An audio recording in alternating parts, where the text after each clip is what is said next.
Hello students, welcome to আরকে unique study centre. আমি রাজু, তোমাদের বন্ধু ও স্টাডি কোচ। আজকে তোমাদের পরিবেশের দ্বিতীয় পরীক্ষার যে 9 নম্বর স্কুলটা রয়েছে, ঝাড়গ্রাম ননিবালা বালিকা বিদ্যালয় এইচএস, এই স্কুলের সব প্রশ্নের উত্তরগুলো করাবো। সো তোমরা প্রথম থেকে শেষ পর্যন্ত ক্লাসটি দেখতে থাকো। তাহলে চলো বেশি দেরি না করে শুরু করি আজকের পরিবেশের ক্লাস। দেখো প্রথমে কি বলেছে, সঠিক উত্তরটি নির্বাচন করে তার নিচে দাগ দাও।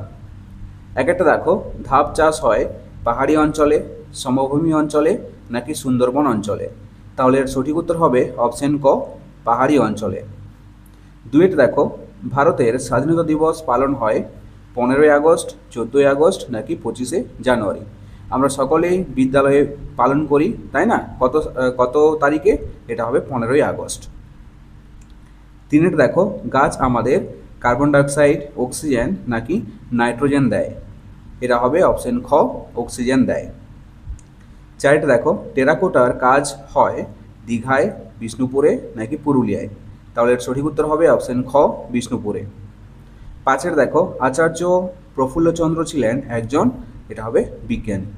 ওকে, এরপর দেখো দুয়ে কি বলেছে, শূন্যস্থান পূরণ করো। দুয়ের দাগের একটা দেখো, পশ্চিমবঙ্গের সবচেয়ে উঁচু পর্বতশৃঙ্গ ড্যাশ, এটা হবে সান্দাকফু। দুয়েটা দেখো, ড্যাশ নদীর পাড়ে কুলিক পাখিরালয় আছে, এটা হবে কুলিক নদীর পাড়ে কুলিক পাখিরালয় আছে। দুয়ের দাগে তিনের প্রশ্ন দেখো, দ্বারকেশ্বর ও শিলাবতী নদীর মিলিত নাম হলো ড্যাশ, এটা হবে রূপনারায়ণ। চারের প্রশ্ন দেখো, ড্যাশ হলো আঁশবিহীন মাছ, এটা হবে টেংরা। পাঁচের কি রয়েছে, ড্যাশ বেশি থাকে সমুদ্রের খুব কাছের মাটিতে, এটা হবে নুন বেশি থাকে সমুদ্রের খুব কাছের মাটিতে।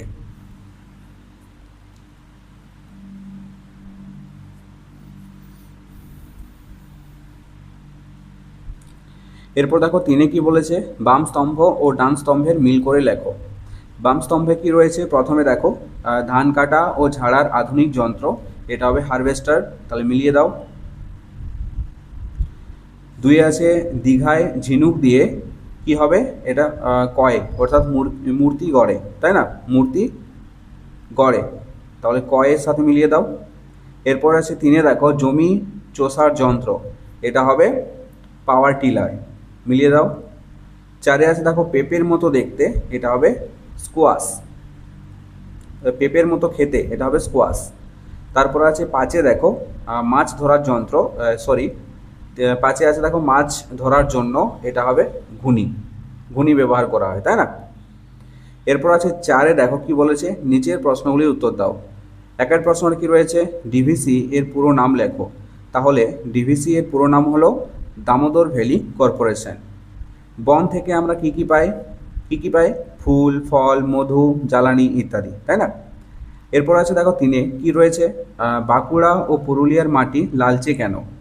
তাহলে উত্তরটা দেখো, বাঁকুড়া ও পুরুলিয়ায় গরম আবহাওয়া ও কম বৃষ্টির কারণে লোহা ও অ্যালুমিনিয়ামের পরিমাণ বেড়ে যায়, ফলে এখানকার মাটি লালচে। ওকে, এরপর চারের প্রশ্ন দেখো, একটি ম্যানগ্রোভ জাতীয় গাছের নাম লেখো, এটা হবে সুন্দরী। পাঁচের প্রশ্নে কি রয়েছে, চিত্তরঞ্জন শহর কেন বিখ্যাত? এটা হবে রেলের ইঞ্জিন তৈরির জন্য বিখ্যাত। বোঝা গেল? এরপর দেখো পাঁচে কি বলেছে, নিচের প্রশ্নগুলির উত্তর দাও। একের প্রশ্ন কি রয়েছে, ভারতের সবুজ বিপ্লব বলতে কি বোঝো? তাহলে উত্তরটা দেখো, তোমরা উত্তরটা এখান থেকে লিখবে। সার কীটনাশক ব্যবহার কিভাবে বাড়লো তা তো শুনেছো, কিছু কিছু অব্যবহৃত জমিও কাজে লাগানো শুরু হলো, এভাবে আমরা মোটামুটিভাবে নিজেদের দরকার মতো খাদ্য নিজেরাই উৎপাদন করতে পারলাম। এই ঘটনাকে ভারতের সবুজ বিপ্লব বলা হয়। এখান থেকে এতটা পর্যন্ত লিখবে। তারপর দুইয়ের প্রশ্ন দেখো, নিত্যবহ নদী কিভাবে সৃষ্টি হয়েছে? তাহলে উত্তরটা হবে, পুকুর, নদী, সমুদ্রের জল সূর্যের তাপে বাষ্প হয়ে উপরে উঠে যায়। ওপরের বাতাস ঠান্ডা, তাই সেই বাষ্প জমে জল হয়। পর্বতের মাথায় ঠান্ডা বেশি বলে তুষারপাত হয়, তুষার জমে বরফ হয়ে যায়। সূর্যের তাপে কিছুটা বরফ গলে জল হয়ে খাড়া পর্বতের ঢাল বেয়ে নেমে আসে। এই রকম অনেকগুলো ছোট ছোট জলধারা মিশে বড় নিত্যবহ নদী তৈরি করে। ঠিক আছে, এখান থেকে এতটা পর্যন্ত লিখবে। তারপর পাঁচে থেকে তিনের প্রশ্ন দেখো, খনি অঞ্চলে কেন ধস নামে? তাহলে উত্তর দেখো, এখান থেকে লিখবে কয়লা তুলে বালি দিয়ে ভরাট করা হয়, গাছও লাগানো হয়, তবু ধস নামে। একটা দুটো নয়, অনেক জায়গায় ধস নেমে বাড়িঘর নষ্ট হয়ে গেছে। এই কারণে খনি থেকে সব কয়লা তোলা যায় না, কিছু খনি থেকে হয়তো একটু বেশি কয়লা তোলা হয়ে গেছে, সেখানেই ধস নামে। এখান থেকে এতটা পর্যন্ত লিখবে। এরপর 4 প্রশ্ন দেখো, আউশ ধান ও আমন ধানের মধ্যে দুটি পার্থক্য লেখো। তাহলে উত্তরটা হবে, তোমরা উত্তরটা এখান থেকে লিখবে, দু রকম ধান চাষ হতো, আউশ আর আমন। আউশে একটু কম জল লাগে, আউশ ধানের গাছ একটু ছোট, একটু উঁচু জমিতে আউশ ধানের চাষ, তুলনায় নিচু জমিতে আমন ধানের চাষ। আমনের গাছ বড়, আমন ধানের মধ্যে কিছু মোটা ধান ছিল, সেগুলোর গাছ খুব লম্বা হতো। এখান থেকে এতটা পর্যন্ত লিখবে। এরপর দেখো 5 প্রশ্নটা, অর্থাৎ শেষ প্রশ্ন কি বলেছে, ইংরেজদের অত্যাচারের বিরুদ্ধে লড়াই করে প্রাণ দিয়েছেন এমন শহীদের নাম লেখো। এমন একজন শহীদের নাম কি? ক্ষুদিরাম বসু। এরপরের প্রশ্ন আছে, তিতুমির কে ছিলেন? তাহলে উত্তরটা দেখো, তিতুমির ছিলেন একজন স্বাধীনতা সংগ্রামী। তিনি ইংরেজ শাসনের বিরুদ্ধে লড়াই করেছিলেন। তিনি কৃষকদের সংগঠিত করে আন্দোলন গড়ে তুলেছিলেন এবং বাঁশের কেল্লা তৈরি করেছিলেন। ওকে,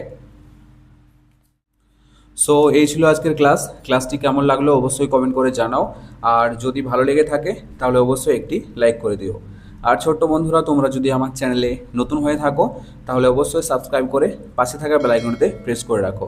চলো, দেখা হচ্ছে নেক্সট কোনো ক্লাসে, ততক্ষণ পর্যন্ত বাই বাই, টেক কেয়ার।